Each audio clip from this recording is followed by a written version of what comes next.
Untuk teman-temanku nakes, karena saya juga berangkat dari nakes, apakah ada trik dan tipsnya untuk menghadapi ujian CAT dalam rangka rekrutmen ASN P3K ini? Apakah orang-orang yang lolos ujian, lolos seleksi, itu adalah orang-orang yang pintar? Jawabannya adalah tidak selalu dan tidak semua.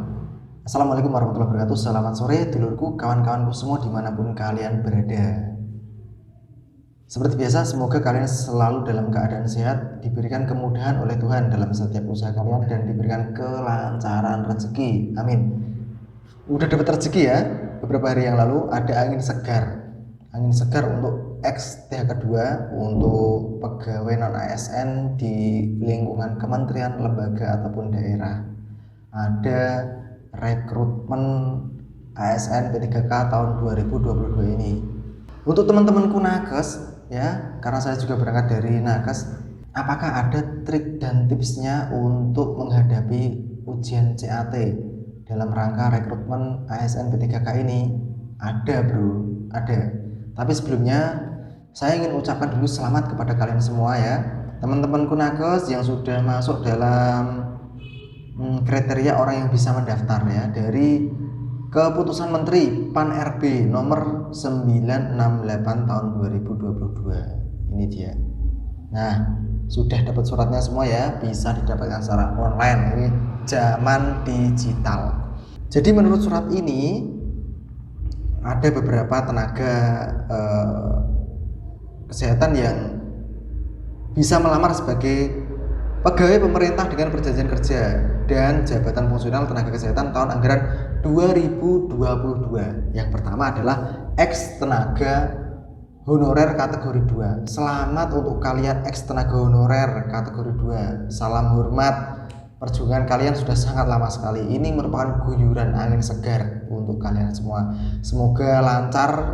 Kemudian yang kedua adalah tenaga kesehatan non ASN yang terdaftar di sistem SIS-DMK, Sistem Informasi Sumber Daya Manusia Kesehatan. Ya, untuk teman-temanku semua, kemarin ada berita dari websitenya Kemenkes yang sudah terdaftar di SIS-DMK bisa diakses. Monggo segera diakses.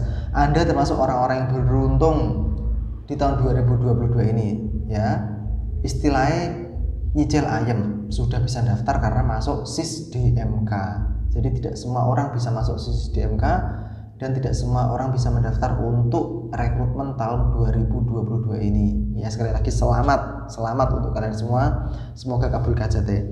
Baiklah, setelah itu apa triknya? Nanti dulu kita bahas dulu nilai afirmasinya biar tahu nanti triknya ya. Nilai afirmasinya sangat banyak sekali untuk tahun ini. Ini dia nilai afirmasinya ya. Yang pertama, untuk pelamar disabilitas mendapat nilai tambahan nilai afirmasi 10%. Yang kedua, pelamar yang melamar pada fasilitas pelayanan kesehatan dengan kriteria 3T, yaitu terpencil dan sangat terpencil, sesuai keputusan Menteri Kesehatan mendapat nilai tambahan afirmasi sebesar 35%. Kemudian yang ketiga, ini sangat krusial, banyak sekali ini jumlah pendaftarnya. Pelamar yang berusia 35 tahun ke atas pada saat mendaftar dan memiliki masa kerja paling singkat 3 tahun secara terus-menerus, tidak putus ya, serta melamar di fasilitas kesehatan tempat bekerja saat ini sebagai tenaga non ASN mendapat tambahan nilai afirmasi sebesar 25%. Ini nilai yang sangat besar ya, 25%. Lalu pelamar yang melamar di fasilitas kesehatan tempat bekerja saat ini sebagai tenaga non ASN mendapat tambahan nilai sebesar 15%. Yang terakhir, pelamar yang sedang atau telah melaksanakan pengabdian berupa salah satu pelayanan kesehatan masyarakat melalui penugasan dari Kementerian Kesehatan mendapatkan afirmasi nilai 5%. Oke, itu ya sobatku semua, kawan-kawanku, semoga bisa dimengerti. Lalu apa tips dan triknya? Oke, baiklah. Ujian rekrutmen ASN P3K akan dilakukan secara online atau bisa dikatakan yang namanya ujian CAT ya.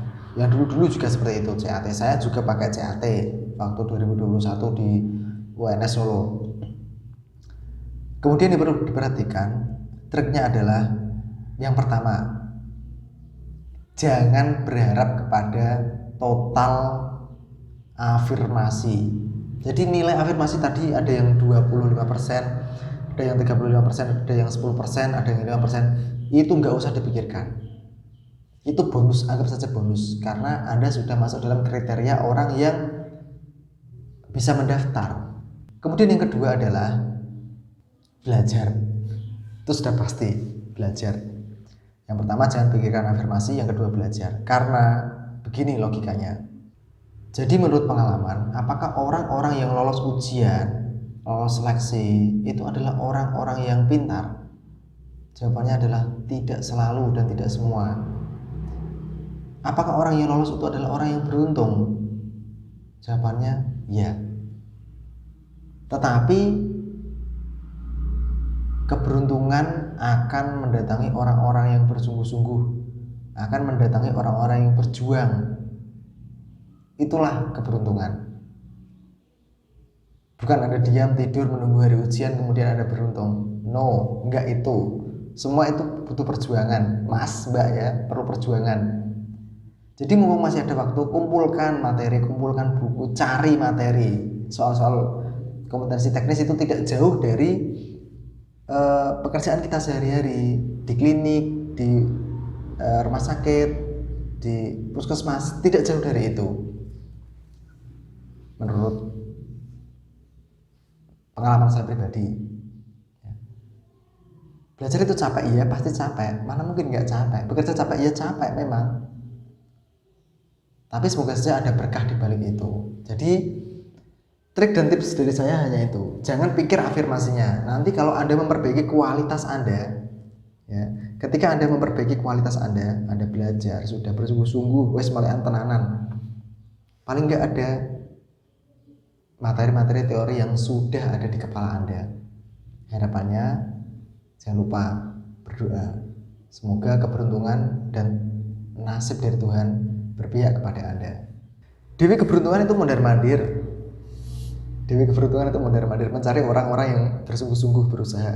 Kemudian ketika dia melihat orang yang bersungguh-sungguh berusaha, dia nempel di situ. Jadi itulah, keberuntungan akan bertemu dengan orang-orang yang bersungguh-sungguh, bukan orang-orang yang hanya bermimpi, bukan orang-orang yang hanya berangan-angan. Jadi persiapkan dengan begitu matang apa saja yang Anda perlukan, buku, materi, kemudian mengulas soal-soal, lalu belajarlah. Luangkan waktu minimal 1 jam sehari untuk belajar. Lebih baik lagi antara 1 jam sampai 3 jam. Mungkin pagi 1 jam, kemudian siang nanti 1 jam, malam nanti mau tidur 1 jam. Tapi sebenarnya ada trik lagi yang lebih oke, yang sering saya gunakan. Itu nanti dulu ya. Oke, karena durasi sudah lama, saya cukupkan sekian. Semoga bermanfaat bagi saya, bermanfaat untuk kalian semua. Sekali lagi semoga kabul KJT rekrutmen ASN P3K lolos. Amin. Selamat sore, selamat beraktivitas. Wassalamualaikum warahmatullahi wabarakatuh.